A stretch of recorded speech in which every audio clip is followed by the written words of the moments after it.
दोस्तों ज़रा सोचिए, अगर आपके फ़ोन में गलती से एक ऐसा ऐप डाउनलोड हो जाए जो आपकी हर विश पूरी कर दे। चाहे एग्ज़ाम में बिना पढ़े 100 में से 100 मार्क्स लाने हो, या रातों रात अमीर बनना हो, या फिर अपनी लाइफ के सबसे बड़े दुश्मन से बदला लेना हो। बस ऐप खोलो और विश मांगो और आपका काम हो जाए। सुनने में बहुत ही कमाल लग रहा है ना? लेकिन रुकिए, इस ऐप की ही एक बहुत ही खौफनाक और जानलेवा कीमत भी है। जैसे ही आपकी विश पूरी होती है, आपके फ़ोन की स्क्रीन पर 24 घंटे का एक रेड कलर का काउंटडाउन टाइमर शुरू हो जाता है, और 24 घंटे के अंदर आपने इस ऐप को किसी और बंदे को ट्रांसफ़र नहीं किया तो आपकी तड़प तड़प कर मौत होना तय है। आज की इस वीडियो में हम जिस कोरियन सस्पेंस हॉरर ड्रामा की कहानी जानने वाले हैं, उसका नाम है इफ़ विश कुड किल। इस सीरीज़ की स्टोरी में इतने ट्विस्ट और सस्पेंस है कि आपके रोंगटे खड़े हो जाएंगे। तो बिना किसी देरी के चलिए इस डरावने खेल की शुरुआत करते हैं। कहानी की शुरुआत होती है 3 साल पहले की एक बहुत ही दर्दनाक और खौफनाक घटना से। क्योरिन हाई स्कूल में 2 लड़कियां पढ़ती थीं, हुओंग और क्वान सीवॉन। दोनों बहुत ही पक्की सहेलियां थीं, लेकिन दिक्कत यहाँ थी, सीवॉन की माँ एक शमशान यानी तांत्रिक थी। इस वजह से स्कूल के बाकी बच्चे इन दोनों लड़कियों को ताने मारते थे, इनका मजाक उड़ाते थे और इन्हें बहुत ही बुरी तरीके से परेशान करते थे।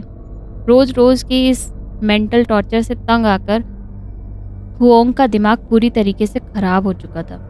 एक शाम वह स्कूल के पास बनी एक पुरानी सुनसान और खंडर बड़ी फैक्ट्री में जाती थी, क्योंकि उसने अपना घर वहीं बना रखा था।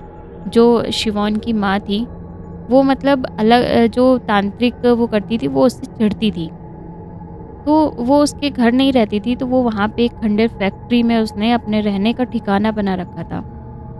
वहाँ पे हुओंग गई और वहाँ दीवार पर अपने खून से अपना नाम और अपने डेट ऑफ बर्थ लिखती थी।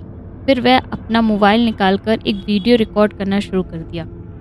वीडियो में हुओंग की आंखों में आंसू और चेहरे पे गुस्से से लाल दिख रहा था।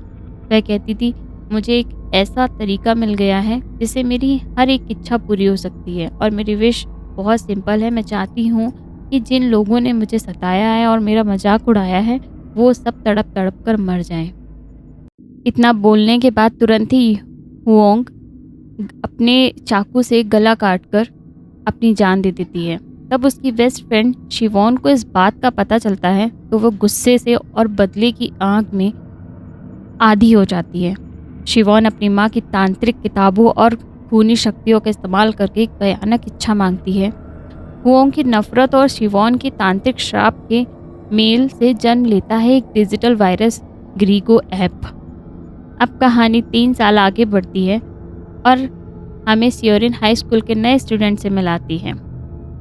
वहाँ की लीड होती है एक बेहद टैलेंटेड सिया नाम की लड़की। उसका सपना होता है नेशनल लेवल पे दौड़ने का। सिया की लाइफ एकदम परफेक्ट चल रही होती है और उसका एक बॉयफ्रेंड भी होता है, उसका नाम होता है यानवू। और उनके ग्रुप में 3 और दोस्त होते हैं, उनके नाम होते हैं नारी, हाजून और हांगवुक। एक दिन क्लास में मैथ्स के एक बहुत ही टफ टेस्ट का रिज़ल्ट आता है। टीचर टेस्ट के रिज़ल्ट का अनाउंस ही करते हैं, तब तक पूरी क्लास के होश उड़ जाते हैं। क्लास का सबसे कमज़ोर बेवकूफ़ समझा जाने वाला लड़का होंगवुक मैथ्स के टेस्ट में टॉप कर लेता है। सब लोग होंगवुक को ऐसे घेर लेते हैं और पूछने लगते हैं कि उसने ये चमत्कार कैसे किया। तब होंगवुक मुस्कुराते हुए अपना फ़ोन निकालता है और स्क्रीन पर ग्रीगो नाम का एक अजीब सा ऐप दिखाता है। वो ये सबसे कहता है कि उसने इसी ऐप पर विश मांगी थी और वह टेस्ट में टॉप कर लिया उसने, और ऐप ने उसकी विश पूरी कर दी। शुरुआत में सब उसका मजाक उड़ाने लगते हैं। त्यानवू अपने फ़ोन के ऐप स्टोर में उसे ढूंढने की कोशिश करता है, लेकिन यह ऐप कहीं मिलता ही नहीं है। फिर भी होंगवुक सीरियस होकर ग्रुप चैट में सबको उस ऐप का डाउनलोड लिंक शेयर कर देता है।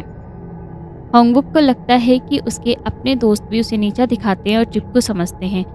वो इस बात को सोचकर डिप्रेशन में लगातार दवाइयाँ खाने लगता है। तभी अचानक रात के वक्त होंगवुक के फ़ोन पर एक जोर की बीप साउंड बजती है और स्क्रीन पर 24 घंटे का काउंटडाउन शुरू हो जाता है। इसमें एक शापित ग्रीगो ऐप के 4 खौफनाक नियम समझ आते हैं। पहला नियम होता है विश मांगने के लिए दीवार पर अपने नाम और डेट ऑफ बर्थ लिखकर ऐप में वीडियो रिकॉर्ड करके अपलोड करना होता है। दूसरा नियम विश पूरी होते ही फ़ोन पर 24 घंटे की मौत की उल्टी गिनती शुरू हो जाती है। तीसरा नियम यह टाइमर सिर्फ और सिर्फ तभी रुक सकता है जब कोई दूसरा इंसान इस ऐप को डाउनलोड करके अपने विश मांग ले, यानी यह श्राप एक इंसान से दूसरे इंसान में ट्रांसफ़र होता रहता है। चौथा नियम जिस इंसान पर टाइमर चल रहा होता है उसे भयानक काली परछाई और डरावने भूत दिखाई देने लगते हैं। ऐप उसे फर्जी कॉल्स और आवाज़ों के ज़रिए अपनों के खिलाफ ही भड़काने लगता है। होंगवुक की इसी दिमागी तनाव डरावने सायों और अपने दोस्तों के फर्जी आवाज़ों को बर्दाश्त नहीं कर पाता था। 24 घंटे का टाइम ख़त्म होने के बाद उसे रूहानी ताकत अपने बस में कर लेती है और होंगवुक तड़प तड़प कर अपनी जान दे देता है। होंगवुक की मौत के बाद पूरा स्कूल सदमे में आ जाता है, लेकिन किसी को नहीं पता होता कि यह श्राप अब तक जानलेवा वायरस की तरह फैलने लगा है। गलती से सिया का बॉयफ्रेंड जियानवू इस ऐप को डाउनलोड कर लेता है और अपनी विश मांग लेता है और वो अगला शिकार बन जाता है। जियानवू के फ़ोन पर 24 घंटे का टाइमर शुरू हो जाता है और उसे भी भूतिया साया उसका पीछा करने लगते हैं और उसकी तबीयत इतनी बिगड़ जाती है कि वो हॉस्पिटल में आईसीयू में एडमिट हो जाता है। डॉक्टर कहते हैं कि उसकी सांसें कभी भी थम सकती हैं।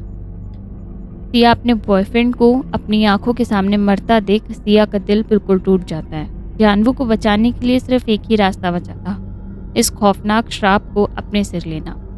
सिया बिना अपनी जान की परवाह किए तुरंत अपने फ़ोन में ग्रीगो ऐप खोलती है, दीवार पर अपना नाम लिखती है और रोते हुए विश मांगती है कि जियानवू पूरी तरीके से ठीक हो जाए। अगले ही पल एक चमत्कार होता है। हॉस्पिटल में जियानवू की धड़कनें वापस आ जाती हैं और वो होश में आ जाता है। जियानवू तो बच जाता है, लेकिन अब मौत का 24 घंटे वाला रेड काउंटडाउन टाइमर सिया के फ़ोन पर चलने लगता है। अब सिया की ज़िंदगी में सिर्फ 24 घंटे बचे थे। जैसे जैसे वक्त बीत रहा था, सिया को अजीब और डरावनी आवाज़ें सुनाई देने लगी थी। उसे बचाने के लिए उसका दोस्त हाजुन अपनी बड़ी बहन हेचल से संपर्क करता है। हेचल कोई साधारण लड़की नहीं बल्कि एक असली तांत्रिक है। हेचल सिया का फ़ोन देखती है और समझ जाती है ये कोई मामूली हैकिंग या आम भूत नहीं है, यह 2 लड़कियों के खून, नफरत और टेक्नोलॉजी से मिलकर बना एक बहुत ही खतरनाक तांत्रिक श्राप है। सिया को इस चक्रव्यूह से निकालने के लिए हेचल एक बहुत ही खतरनाक क्रिया शुरू करती है। वो मोमबत्ती जलाकर सिया की आत्मा को उसके शरीर से अलग करती है और उसे आत्माओं की दुनिया में भेज देती है। उस दुनिया में पहुंचकर सिया को 3 साल पहले हुओंग और सिवोन की उस दर्दनाक कहानी का पूरा सच दिखाई देता है। सिया को पता चलता है कि जब तक सिवोन के उस पुराने फ़ोन को और उस पर बने तांत्रिक सिंबल को नष्ट नहीं किया जाएगा, तब तक ये ऐप दुनिया से ख़त्म नहीं हो सकता। लेकिन कहानी में सबसे बड़ा मोड़ तो तब आता है जब असल दुनिया में सिवोन की दुष्ट आत्मा सिया की दोस्त नारी के शरीर में पूरी तरीके से कब्जा कर लेती है। नारी की आंखें पूरी तरीके से काली हो जाती हैं और वो एक धारदार चाकू उठाती है और बेहोश पड़ी सिया और तांत्रिक हेचल को जान से मारने के लिए झपट पड़ती है। जियानवू बीच में आकर नारी को रोकता है और दोनों के बीच में एक भयानक हाथापाई शुरू हो जाती है। अब ये जंग 2 अलग अलग दुनिया में एक साथ चल रही थी। एक तरफ जो पहले की जो दुनिया थी उसमें सिया डरावने भूतों और काली शक्तियों से लड़कर सिवोन का पुराना फ़ोन ढूंढ रही थी, वही दूसरी तरफ असल दुनिया में जियानवू खून से लथपथ होकर पसेज होकर नारी से सिया के शरीर को बचा रहा था। आखिरकार स्प्रिट वर्ल्ड में सिया को वह फ़ोन मिल गया। जियानवू और सिया मिलकर उस फ़ोन पर बने तांत्रिक सिंबल पर जोर से वार करते हैं और उसे तोड़ देते हैं। सिंबल टूटते ही एक तेज़ रोशनी चमकती है, चीखने की आवाज़ें आती हैं और सिवोन की दुष्ट आत्मा हमेशा के लिए शांत हो जाती है। नारी के शरीर से भूत बाहर निकल जाता है और सब कुछ नॉर्मल हो जाता है। अगली सुबह सूरज निकलता है और सिया, जियानवू और नारी अस्पताल में एक दूसरे के गले मिलती हैं। सिया का टाइमर गायब हो चुका था। जियानवू सिया से कहता है कि अब सब कुछ ठीक हो गया है, अब इस ऐप को हमेशा के लिए डिलीट कर दो। ऐसा लगता है कि कहानी का एक बहुत ही हैप्पी एंडिंग हो गया है, लेकिन रुकिए, असली ट्विस्ट तो अभी बाकी है गाइस। उसी रात स्कूल में सुनसान गार्डन में सुशांत नाम का एक रहस्यमय लड़का आता है। ये वही सुशांत है जो शुरुआत में होंगुक के सीक्रेट चैट किया करता था। गार्डन की झाड़ियों में सुशांत को नारी का गिरा हुआ फ़ोन मिलता है।